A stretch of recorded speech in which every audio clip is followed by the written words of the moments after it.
নমস্কাৰ বন্ধুসকল, এইটো চাওক লাওৰ পাত হয়। আপোনালোকে যদি হাঁহৰ দানাৰ পৰিমাণটো কমাব খোজে তেতিয়াহ'লে আপোনালোকে লাওৰ পাতটো ব্যৱহাৰ কৰিব পাৰে। আৰু মই ইয়াত দিছোঁ সৰু সৰু হেলাঞ্চিয়া পাত বুলি কয়, এইটো শাক এটা হয়, পাচলি শাক। তো হেলাঞ্চিয়া বুলি কয় এইটোক। তো এইটো আপোনালোকে কাটি দিব পাৰে। তো এইটো আপোনালোকে এনেকৈ কাটি দিব,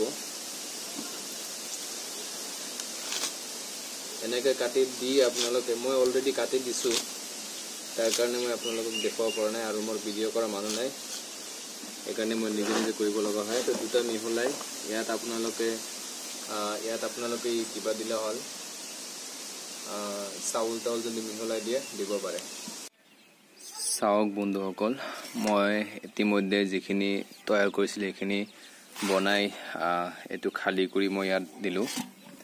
এইটো গৰম আছে, তো গৰম অৱস্থাত মই হাঁহৰ পোৱালিক দিব নোৱাৰি, গতিকে ইহঁতক মই দানাবিলাক যোনটো মই বনালোঁ এইটো ধুনীয়াকৈ ঠাণ্ডা কৰিব লাগিব। ঠাণ্ডা কৰাৰ পিছতহে মই ইহঁতক হাঁহৰ পোৱালিবিলাকক দিব পাৰিম, কাৰণ গৰম দিলে ইয়াতে খাব নোৱাৰিব আৰু মুখ দিয়াৰ লগে লগে ইয়াতে নিজে দৌৰি যাব। কিন্তু জিভা যোনটো আছে হাঁহৰ, এইটো জিভাত গৰম লাগি গ'লে ইহঁতে আৰু তাৰপিছত যিকোনো ধৰণৰ খাদ্য ঠাণ্ডা কৰি দিলেও আপোনালোকে দেখা পাব যে পোৱালিবিলাকে নাখাব, কাৰণ জিভা যদি পৰি যায় মানুহৰো কেনেকুৱা লাগে।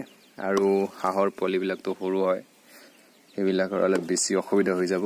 গতিকে আপোনালোকে ঠাণ্ডা কৰি, একেবাৰে ঠাণ্ডা কৰি দিব, অলপো যাতে গৰম নাথাকে তেনেকৈ দিব। আৰু পাৰিলে আপোনালোকে এইটো দানাৰ লগত যদি কয় ধানৰ গুড়া অলপ মিহলাই দিম তেতিয়াহ'লে দিব পাৰে। আৰু যদি দানাৰ ভিতৰত ফিনিচাৰ আপুনি যোনটো দানা খুৱায় সেইটো দানাও অলপ মিহলি কৰি দিব পাৰে, এইটো আপোনাৰ কথা। আৰু এনেও যদি খুৱায় আপোনালোকে খুৱাব পাৰে। আপোনালোকে এইটো এতিয়া মই কি দিলোঁ এইটো যদি আপোনালোকে সোধে মই আপোনালোকক কৈ দিওঁ। এইটোত দিয়া আছে কচুৰ যোনটো গছ আছে, কচুৰ দাড়িটো, মানে পাতখিনি নালাগে, কচুৰ তলৰখিনি কাটি আৰু পাতটো পেলাই দি যিখিনি থাকে, ঠাৰি নে দাড়ি বুলি কয়, এই দাড়িখিনি মানে কাটি সৰু সৰু টুকুৰা কৰি, আৰু লাও শাকৰ যোনটো পাত আছে এইটো, সেই পাতটো আপোনালোকে সৰু সৰু কৰি কাটি, তাৰপিছত আৰু এটা শাকৰ নাম কৈ দিওঁ আপোনালোকক। শাকটোৰ নাম হ'ল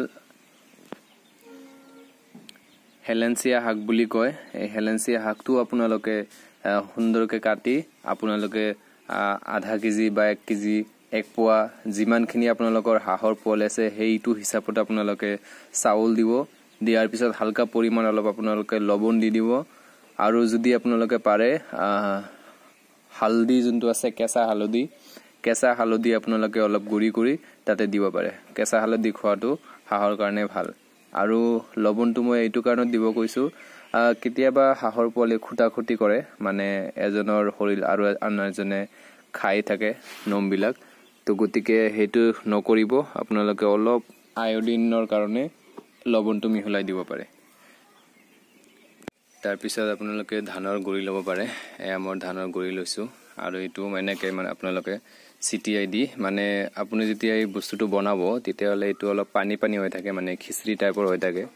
গতিকে আপোনালোকে যদি বিচাৰে যে মই অলপ টাইট কৰি দিম, ঢিলা, মানে ধৰক যে পানীয়া যদি হৈ থাকে ভাতটো আৰু যোনটো বনাইছোঁ, তেতিয়াহ'লে হাঁহ পোৱালিবিলাকে যেতিয়া খাব তেতিয়া এইটোতো অলপ আঠা টাইপৰ হয়, কাৰণ ইয়াত চাউল দিয়া হৈছিল, চাউলটো ভাত হৈছে। আৰু পানী যেতিয়া হ'ব তেতিয়া চাউলটো পূৰা আঠা হৈ যাব, মানে দানাখিনি বনোৱাখিনি। তো এইটো যদি হাঁহৰ গাত লাগে তেতিয়াহ'লে হাঁহৰ গাত পূৰা আটকি থাকিব, এইটো সহজে পানী লাগিলেও যাব নোখোজে, কাৰণ ভাতৰ আঠা কেনেকুৱা আপোনালোকে সকলোৱে গম পায়। তো এনেকৈ আপোনালোকে দিব। চাওক বন্ধু বান্ধৱীসকল, ইহঁতক এইটো দানা বনাই দিছোঁ, আৰু এইটো দানা বনাই দিয়াৰ লগে লগে ইহঁতে মানে শেষ কৰি দিছে। চাওক খুব ধুনীয়াকৈ মই বনাই দিয়া আহাৰখিনি ইহঁতে খুব ধুনীয়াকৈ খাই আছে। আপোনালোকেও ঘৰুৱা পদ্ধতিৰে এনেকৈ বনাই দিয়ক, খুব ধুনীয়াকৈ খাই থাকিব, অলপো মানে বেয়া নকৰে। চাওক ইমান সুন্দৰকৈ খাই চাফা কৰি দিছে। আপোনালোকে বনাই দিয়ক। আৰু এইটো ভিটামিন হয়, কাৰণ লাওৰ পাতটো এটা ভিটামিন, এইটো মানুহৰ কাৰণে উপযোগী হয় আৰু হাঁহৰ কাৰণে উপযোগী হয়। আপোনালোকে যদি পাৰে আপোনালোকে এনেকৈ বনাই ধুনীয়াকৈ খুৱাই দিয়ক।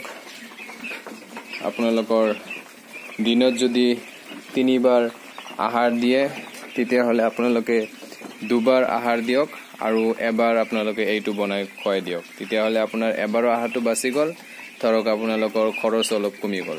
তো আপোনালোকে সকলোৱে এইটো ট্ৰাই কৰিব পাৰে। ধন্যবাদ মোৰ ভিডিঅ'খন চোৱাৰ কাৰণে। আৰু আজি মোৰ হাঁহৰ পোৱালিৰ 36 দিন সম্পূৰ্ণ হ'ল। ধন্যবাদ।